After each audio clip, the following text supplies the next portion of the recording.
2월 8일 월요일 새벽예배 본문의 말씀은 에스라 8장 1절로 20절까지 말씀이 되겠습니다.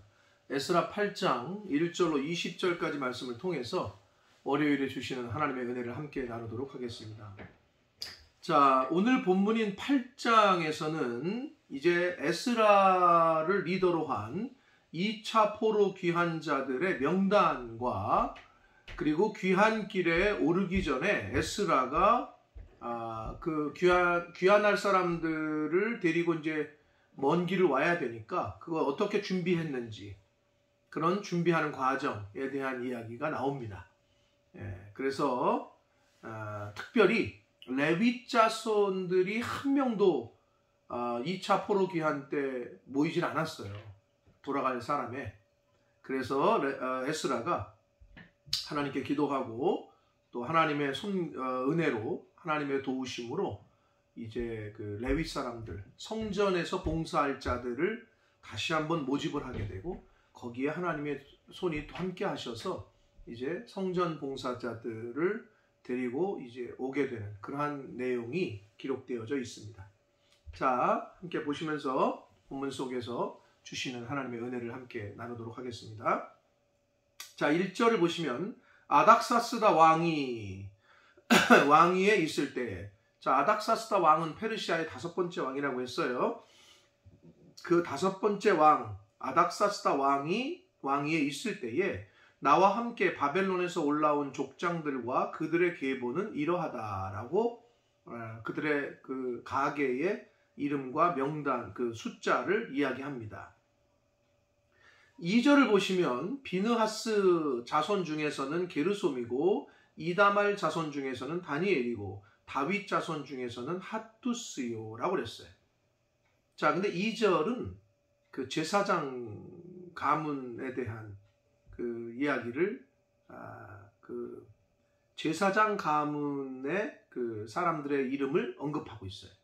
3절부터 14절까지에서는 그냥 귀환한 가계 그 어떤 가문에서 몇 명이 왔다 이걸만 얘기했는데 2절에서는 이 비느하스 자손이라는 거는 비느하스는 아론 대제사장 아론의 셋째 아들인 엘르아살의 아들이에요. 그러니까 제사장 가문인 거죠. 그리고 이다말 자손 중에서는 이랬는데 이다말은 아론의 4번째 아들이에요.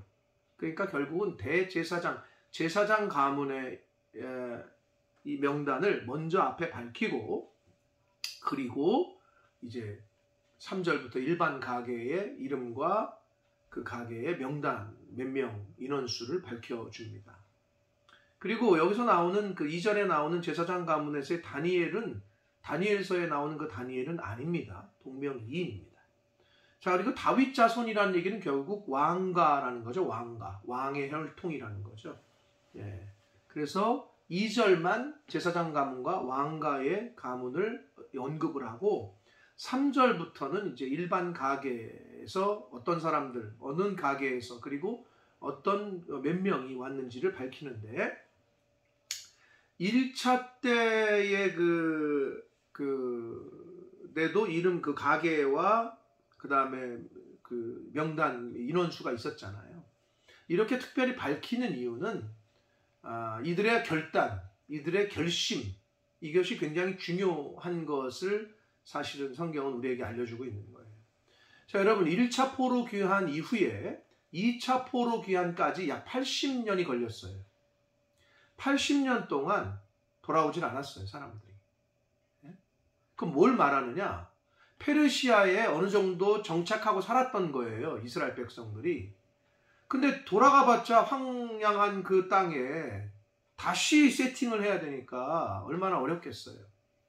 그러니까 하나님께서 해방 그리고 하나님께서 다시 고향으로 가게끔 하시는 은혜를 주셨는데도 신앙적인 결단이 아니고서는 결심이 아니고서는 돌아갈 수가 없는 거죠, 쉽게. 자, 그런데 제가 앞에서도 며칠 주일날 또 토요일날에도 말씀을 드렸었는데 5대 왕이 아닥사스다 왕이잖아요. 4대 왕이 아하수에로예요. 이 아하수에로 왕 때에 아닥사스다 왕의 아버지죠. 아하수에로 왕 때에, 그러니까 1차와 2차 포로 귀환 사이가 80년이잖아요. 그때 있었던 일이 그 에스더서에 나오는 스토리거든요. 그래서 아하수에로 왕의 엄마가 누구냐? 아니, 부인이 누구냐? 에스더였단 말이에요. 유다 출신 에스더. 그래서 유다 출신 에스더가 왕비까지 올랐으니 그 나름대로 유대인들 중에서 자리 잡고 사는 사람들이 있었겠죠. 그러니 돌아가라고 했지만 돌아가봤자 먹고 살 것도 없고 하니까 하나님께서 돌아가게끔 하시는 은혜를 베푸셨는데도 돌아가는 사람이 없었던 거예요. 그래서 실제로 1차 포로 귀환 때는 약 5만 명이 돌아왔습니다만은 2차 포로 귀환 때는 약 1,700명 정도. 아이들까지 합치면 뭐 여자와 아이들은 여기 카운트가 안 됐으니까 약 9,000명 정도. 9,000명이라고 해도 1차 때보다는 너무나도 적은 수죠. 그러니까 이 돌아온 사람들의 이름을 여기 가계를 족보에 적는 거는 이들은 정말 많은 거를 기득권과 안정된 삶을 포기하고 신앙으로 믿음으로 결단한 사람들이기 때문에 충분히 성경에 기록될 가치가 있는 사람들이었던 거예요. 자, 일단 3절부터 봅니다. 스가랴 자손 곧 바로스 자손 중에서는 스가랴니 그와 함께 족보에 기록된 남자가 150명이요. 바핫 모압 중에서는 자손 중에서는 스라히야의 아들 엘 여호에넨이 그와 함께 있는 남자가 200명이요. 스가랴 자손 중에서는 야하시엘의 아들이니 그와 함께 있는 남자가 300명이요. 아딘 자손 중에서는 요나단의 아들 에벳이니 그와 함께 있는 남자가 50명이요. 7절 엘람 자손 중에서는 아달리아의 아들 여샤야니 그와 함께 있는 남자가 70명이요. 8절 스바랴 자손 중에서는 미가엘의 아들 스바랴니 그와 함께 있는 남자가 80명이요. 9절 요압 자손 중에서는 여히엘의 아들 오바디아니 그와 함께 있는 남자가 280명이요. 218명이요. 10절 슬로밋 자손 중에서는 요시바의 아들이니 그와 함께 있는 남자가 160명이요. 11절 베베 자손 중에서는 베베의 아들 스가랴니 그와 함께 있는 남자가 28명이요. 12절 아스갓 자손 중에서는 학가단의 아들 요하나니니 그와 함께 있는 남자가 110명이요. 13절 아도니감 자손 중에 나중된 자의 이름은 엘리벨렛과 여우엘과 스마야니 그와 함께 있는 남자가 60명이요. 비그의 자손 중에서는 우대와 사보시니 그와 함께 있는 남자가 70명이었느니라. 자, 이렇게 하면 그 남자들 수가 약 1496명 정도 되거든요. 그리고 이제 뒤에 나오는 레위인 38명, 뭐 성전의 일꾼 220명, 그래서 약 1755명 정도가 되고 여자들과 아이들 포함하면 9,000명 정도가 2차 포로 귀환 때 돌아옵니다. 1차 포로 귀환 때보다도 굉장히 적은 수죠. 이들은 모든 걸 포기하고 안정된 삶을 포기하고 왜냐하면 실제로 그 페르시아에서 태어난 2세, 3세들은 뭐 사실 이스라엘에 대한 뭐 기억이 없잖아요. 물론 신앙적으로 하나님에 대해서 배웠고 하나님에 대해서 이야기는 들었겠지만 근데 자신이 어떻게 보면 자신의 고향은 페르시아예요. 근데 거길 떠나고 한 번도 가본 적이 없는 나라를 간다? 이스라엘을 간다? 쉽지 않은 거죠. 그러나 이 약 1700명의 여자들과 아이들까지 9,000명은 정말 믿음의 길을 결단하고 돌아왔던 겁니다. 충분히 여기에 기록될 만한 사람들이었어요. 많은 사람들이 있지만 몇 사람만 좀 중요한 사람을 얘기를 하면 이 바핫 4절 보시면 바핫 모압 자손이라고 나오는데 바핫 모압 자손은 이름의 뜻은 모압을 다스리다라는 뜻이에요. 결국 그 지역에서도 뭔가 좀 굉장한 위치에 있었던 걸로 충분히 추정이 됩니다. 이름을 봐서도. 근데 그 자손들이 1차 귀환 때에도 그 에스라 지금 2장 6절에 보면 앞에 보시면 약 3,000명에 가까운 사람들이 귀환을 했어요. 1차 때도. 근데 이번에도 약 200명이 또 와요. 그런데 이 바핫 모압 자손 중에서는 스라히아의 아들 엘 여호에네라고 되어 있는데, 엘 여호에네라는 사람과 함께 온 사람이 남자가 200명이거든요. 이 엘 여호에네라는 말의 뜻이 뭐냐면 내 눈이 하나님을 바라봅니다 라는 뜻이에요. 너무 좋죠? 엘 여호에네. 그래서 저도 이걸 외우려고요. 내 눈이 하나님을 바라봅니다. 엘 여호에네. 그러니까 이것만 봐도 이 바핫 모압 자손이 얼마나 자신의 자손들을 여호와 신앙으로, 하나님 신앙으로, 유일신 신앙으로 잘 신앙을 가르치고 계승하고 물려줬는지를 충분히 알 수가 있어요. 이름이 내 눈이 하나님만 바라봅니다. 이런 뜻이에요. 엘 여호에네. 너무 좋은 말인 것 같아요. 이름이. 자, 그래서 우리가 여기서 알 수 있는 건, 우리가 다 지금 뭐 사람들의 이름을 다 언급할 수는 없습니다만은, 여기에 기록된 사람들은 최소한 하나님 유일신 여호와의 신앙을 잘, 믿음의 신앙을, 그 믿음과 신앙을 잘 계승하고 자손들에게 가르쳤다는 걸 알 수가 있습니다. 사랑하는 성도 여러분, 올바른 신앙의 선진들에게서 할아버지와 아버지가 올바른 신앙을 가져야만 올바른 신앙의 후손들이 나옵니다. 저와 여러분이 하나님 앞에서 올바른 신앙, 바른 믿음, 굳건한 믿음을 가져야만 우리 자손들이 그러한 신앙의, 믿음의 계대를 이어갈 수 있습니다. 이 족보만 봐도 그것을 알 수가 있어요. 자, 이렇게 족보를 기록하고 15절부터 20절까지에서는 이제 레위인들, 성전 봉사를 담당하는 레위인들에 대한 이야기가 나와요. 15절부터 봅니다. 내가 무리를 아하와로 흐르는 강가에 모으고 그랬는데, 이 아하와로 흐르는 강가는 당시에 그 유프라테스 강의 한 지류가 흐르는 평야지대의 한 부분으로 추정을 합니다. 정확히 어딘지는 알 수가 없어요. 근데 유프라테스 강의 한 지류가 흐르는 평야지대에 이제 에스라가 사람들을 모아요. 즉 돌아갈 사람들을. 그리고 3일 동안 장막에 머물면서 준비를 했겠죠. 적지 않은 수가, 약 9,000명이나 되는 수가 직선거리로 9,000km, 돌아가면은 900km, 돌아가면은 15,000km, 1,500km, 죄송합니다. 직선거리로 900km예요. 돌아가면 1,500km 되는 거리를 그 많은 인원이 이동을 해야 되니까 사실 준비가 많이 필요했을 거예요.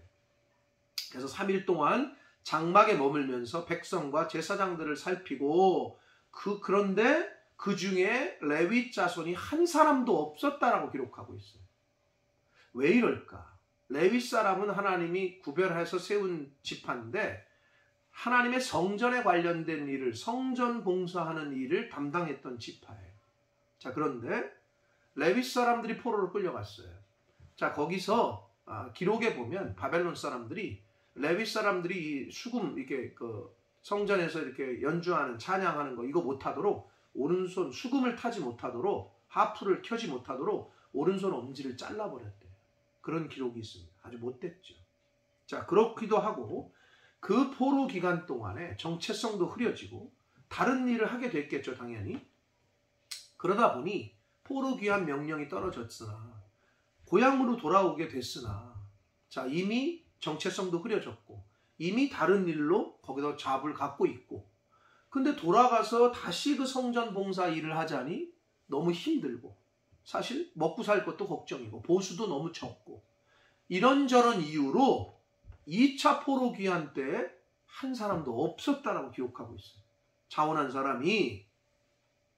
그래서 에스라가 걱정이 됐어요. 그래서 16절을 봅니다. 이에 모든 족장 곧 엘리에셀과 아리엘과 스마야와 엘라단과 야립과 엘라단과 나단과 스가랴와 무슬람을 부르고, 또 명철한 사람 사람 요아립과 엘라단을 불러 그랬는데, 여기서 이 족장, 약간 리더십들을 불러온 건데요. 이 이름을 보면은 전부 하나님이 들어가 있어요. 엘자가 거의. 엘리에셀이라는 뜻은 하나님은 나의 도움이라는 뜻이고, 아리엘이라는 것은 하나님의 사자라는 이름이고, 스마야는 하나님께서 들으셨다라는 뜻이고, 엘라다는 하나님이 주셨다라는 뜻입니다. 야립은 하나님께서 싸워주신다라는 의미고, 엘라다는 앞에 또 나왔죠. 하나님이 주셨다. 나단도 같은 의미입니다. 하나님이 주셨다. 자, 스가랴는 하나님이 기억하신다라는 뜻이에요. 그리고 요 무슬람, 요 이름만 하나님과 관련된 이름이 아닌 보상한다라는 뜻이고, 요아립은 하나님이 싸우소서라는 뜻이에요. 그러니까 거의 다 리더십들의 이름을 보면 하나님, 그러니까 이스라엘 백성들이 얼마나 자녀들에게 신앙 교육을 잘 시켰는지를 이름만 봐도 좀 알 수 있는 것 같아요. 자, 그들을 불러 모았어요. 그래서 17절 가시바 지방으로 보냈다고 그랬는데, 기록에 의하면 가시바 지방은 정확히 어딘지 모르나 레위인들이 모여 살고 있었던, 군락을 이루고 모여 살고 있었던 지방으로 학자들은 추정합니다. 그래서 그리로 보내요. 레위인들이 많이 사는 곳으로. 그래서 그곳 족장이었던 잇도에게 찾아가서 잇도와 그의 형제 곧 가시바 지방에 사는 느디님 사람들, 계속 앞에서도 많이 나왔죠. 느디님 사람들은 레위인들을 도와서 레위인들의 수종들게 했던 레위인들의 종들이었어요. 그래서 성전에서 레위인들을 도와서 함께 시중 들고 수종 들었던 그런 종들을 그들에게 할 말을 일러주었다라고 기록하고 있어요. 그러니까 에스라가 그랬겠죠.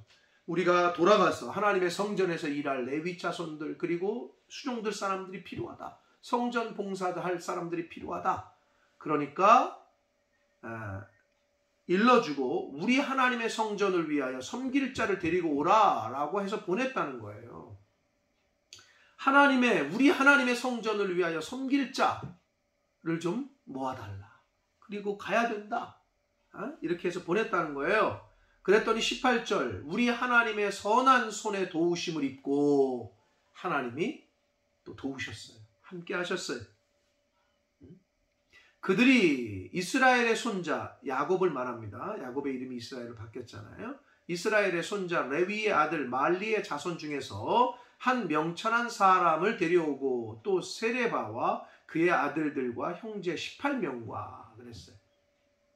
하샤바와 무라리 자손 중 여샤야와 그의 형제 그의 아들들 20명을 데려오고 20절 다윗과 방백들이 레위 사람들을 섬기라고 준 느디님 사람 중 성전 일꾼들을 데리고 왔는데 그들은 220명이었는데 그들은 모두 지명받은 이들이었다. 자, 한마디로 레위 자손들, 레위 가문들에서 약 38명, 그리고 레위 사람들을 시중 들고 수종 들게 했던 느디님 족속들 220명을 모았다는 거예요. 한 사람도 없었는데 레위 사람이, 성전 봉사자가. 그런데 에스라가 결심하고 하나님께 기도하고 했더니 하나님의 도우심으로 말미암아 약 38명 레위 사람, 그리고 레위 사람을 시중드는 느디님 사람들 220명을 이제 모았다라고 기록하고 있습니다. 여기까지가 오늘 본문의 말씀입니다. 자, 사랑하는 성도 여러분, 일단 족보 이야기, 2차 귀환한 족보의 그 이야기를 했습니다. 충분히 성경에 기록될 만한 믿음의 사람들이고 신앙의 사람들이었어요. 그들은 페르시아에서 누릴 수 있는 모든 기득권과 평안함을 버리고 하나님의 뜻을 쫓아 믿음의 결단을 하고 그 기나긴 먼 길을 떠나서 이스라엘로 돌아오게 됩니다. 올바른 신앙, 하나님의 여호와를 향한 그 신앙을 후손들에게 잘 상속시켰던 선진들이 있었기에 그 후손들은 지금 이스라엘로, 예루살렘으로 돌아오게 되는 결정을 하게 됩니다. 오늘날도 마찬가지입니다. 할아버지가, 아버지가 내가 하나님 앞에 올바른 신앙을 갖고 있어야 내 자손들에게 올바른 신앙을 물려줄 수 있습니다. 바라기는 바른 신앙, 바른 믿음을 우리의 자손들에게 물려줄 수 있는 그러한 신앙생활을 하시는 저와 여러분 되시길 축복합니다. 믿음의 가문으로, 하나님만을 잘 섬기는 가문으로 그렇게 세워지는 각 가정과 성도님들 되시기를 축복합니다. 그리고 레위인들이 한 사람도 오지 않았으나 궁극적으로는 하나님의 손에 도우심으로 말미암아 라고 에스라가 기록을 했어요. 포로 귀환도 그리고 성전 건축도 모든 일도 하나님의 선한 신 도우심이 없이는 우리는 아무것도 할 수가 없음을 다시 한번 오늘 말씀을 통해서 보게 됩니다. 하나님의 도우심을 의지하시고 겸손하게 하나님의 말씀을 따라 그렇게 사시는 저와 여러분 되셔서 그런 삶으로 믿음의 삶으로 우리의 후손들에게 좋은 믿음과 바른 신앙을 잘 상속시켜주는 믿음의 가문들 다 되시기를 예수 그리스도 이름으로 축복합니다. 기도하겠습니다. 살아계신 하나님 아버지 감사합니다. 하나님의 은혜로 오늘도 새날 주시고 생명 주시고 하루를 시작하며 하나님의 말씀을 전하고 들음으로 시작하게 해주시니 아버지 감사합니다. 아버지 하나님, 하루라는 시간 속에서 하나님의 말씀을 듣고 읽고 묵상하기가 왜 그렇게 어려운지, 몇 시간을 드리는 것도 아닌데 몇십 분을 드리는 것인데 그게 왜 그렇게 어렵고 힘든지 하나님만 바라보게 하시고 하나님 말씀을 중심으로 하나님 중심으로 사는 저희들 될 수 있도록 주여 은혜 내려 주옵소서. 오늘 말씀을 통해 다시 한번 교훈하시고 깨닫게 하시니 감사합니다. 올바른 신앙의 선진들이 있었기에 올바른 신앙의 자손들이 나온 것을 봅니다. 아버지, 저희가 먼저 하나님 앞에서 바른 믿음과 바른 신앙을 가지고 있을 때 저희의 자자손손 또한 하나님을 향한 바른 믿음과 바른 신앙을 갖게 될 줄 믿사오니 나부터가 하나님 앞에 바로 서서 말씀대로 믿음대로 살아가는 믿음의 삶을 사는 저희들 되게 하셔서 믿음의 가문, 신앙의 가문들 다 될 수 있도록 하나님 은혜 내려 주옵소서. 하나님의 도우심으로 레위 사람들이 모아졌다라고 에스라는 기록합니다. 하나님의 도우심이 없었으면 성전도 건축할 수 없었고 포로 귀환도 이루어질 수 없었고, 아버지, 우리의 인생에서도 하나님의 도우심이 아니면 저희들은 한시라도 하루라도 살 수 없음을 고백하오니 겸손하게 하나님의 도우심과 성령의 인도하심을 따라 살아가는, 하나님 앞에서 늘 겸손하여 하나님을 경외함으로 살아가는 저희들 될 수 있도록 주여 은혜 내려 주옵소서. 예수 그리스도 이름으로 축복하며 기도 올리옵나이다. 아멘.